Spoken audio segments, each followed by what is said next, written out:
Hello, this is Ron Joy and isi-share ko lang sa inyo kung ano ba yung mga struggles at mga challenges na nararanasan ko nung nagsisimula pa lang ako ng online business ko. Nung umpisa kasi naranasan ko yung mga taong negative sa akin, yung mga taong nakapaligid sa akin at importante sa akin. Sila yung una talagang nagne-negative sa akin dahil hindi nila naiintindihan kung ano yung ginagawa ko, wala silang idea. Kung may kabuluhan talaga yung ginagawa ko. Marami silang sinasabi ng mga negative na hindi kaya yaman dyan, imposibleng mangyari yan, magtrabaho ka na lang. So, ganun yung mga sinasabi nila. Dahil doon, hindi naman ako sumuko at nagpatuloy pa rin ako. Hindi naman ako nagpadala sa mga sinasabi nila. Kasi naintindihan ko naman sila. Concern lang sila at gusto ka lang nila maging safe. Dahil sinasabi nila na scam yan, walang mangyayari dyan. Naintindihan ko naman sila. Pero, ang ginawa ko kasi, I'm silently working hard from my goals para dumating yung time na magkaroon ako ng resulta at maniwala sila na posible pala yun. So, gusto ko na lang ipakita yung resulta sa kanila at wala na lang akong sinasabi sa kanila kahit ganun yung negative na sinasabi nila. At gusto ko lang sabihin sa'yo na you have to keep on learning kasi nung nagsisimula pa lang ako, newbie pa lang ako, wala talaga akong alam. Hindi ko alam kung ano yung dapat kong unahin, kung ano yung mga strategy, yung mga skills na dapat kong gawin.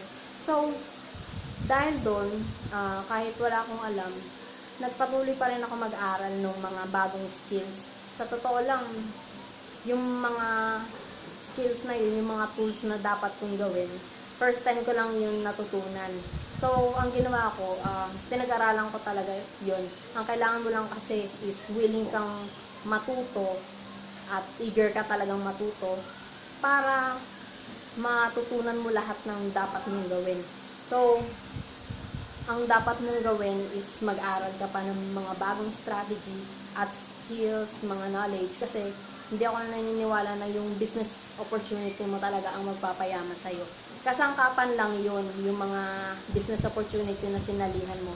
Pero ang totoong magpapayaman sa'yo is yung skills mo, tsaka yung updated information na alam mo. Kasi kung ang alam mo is yung mga old information na, yung mga makaluma na, napag-iiwanan ka na. Wala yung pinagkaiba. Halimbawa, kung ang alam mo gamitin dati is yung typewriter, after 10 to 20 years, mga makabagong technology na yung ginagamit natin, yung mga computers, laptops, yan na yung mga advanced technology na ginagamit natin ngayon. So, kung halimbawa ngayon, yun lang ang alam mong gamitin, talagang napag-iiwanan ka na. So, alamin mo ngayon kung ano yung mga updated information at yung mga knowledge at skills na dapat mong malaman. So, yun yung gusto kong sabihin sa'yo.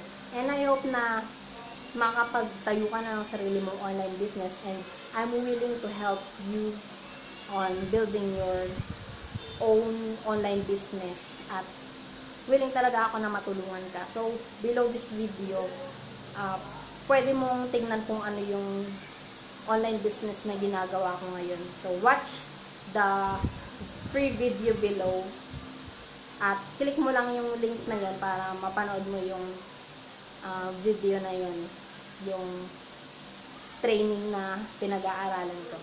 And also, don't forget to subscribe in my blog at www.roanjoy.com, and marami akong sinishare doon ng mga free MLM tips and internet marketing tips. Again, thank you. Sana marami kang natutunan.